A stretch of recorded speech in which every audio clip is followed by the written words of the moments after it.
আমি একটি পীরের দরবারে বায়াত।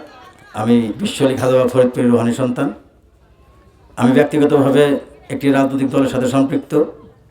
আমি একজন ক্ষুদ্র জনপ্রতিনিধি 85 সালে, যা হোক সেই বাবদান মারাদান 7 সালে, আজ 5 সালে সেই তারই ধারাবাহিকতায় মা বাবার মৃত্যুবার্ষিকী, সেই মায়ের মৃত্যুর দিনটা হলো 20 রোজা।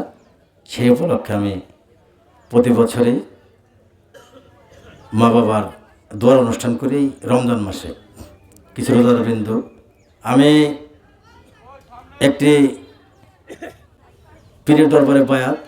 আমি বিশ্বলি খাজা বাবা ফরিদ পীরের রুহানি সন্তান। আমি ব্যক্তিগতভাবে একটি রাজনৈতিক দলের সাথে সম্পৃক্ত। আমি একজন ক্ষুদ্র জনপ্রতিনিধি। আমার আত্মীয় স্বজন, প্রতিবেশী সহ প্রতি বছরে সামর্থ্য সাধ্য অনুসারে কিছু লোকজন এই দোয়ার অনুষ্ঠানে আমি দাওয়াত করি। যাই হোক, সেই ধারাবাহিকতায় আজকে সেই 20 রোজা আমি আপনাদেরকে এই দোয়ার অনুষ্ঠানে আসার জন্য দাওয়াত করেছি। আমি কথা বলবো না, আমি সকলের কাছে আমার মা এবং বাবার এবং আমাদের পরিবারের যারা আছে, আমার দাদা আছে, আমার চাচাজানরা আছে, আমাদের বাড়ির পাশেই পারিবারিক কবরস্থান, পাশে একটি সামাজিক কবরস্থান করেছেন আমাদের বংশের প্রদীপ, আমার বড় ভাই, উনিও আজকে এখানে উপস্থিত।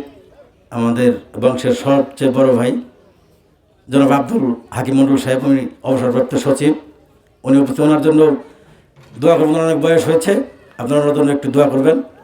সেই সাথে আমি সকলের জন্য দোয়া করি এবং মূল উদ্দেশ্য হলো মা বাবার দোয়ার অনুষ্ঠান। সবাই আমার মা বাবার জন্য দোয়া করবেন। সবার প্রতি সালাম, আসসালামু আলাইকুম।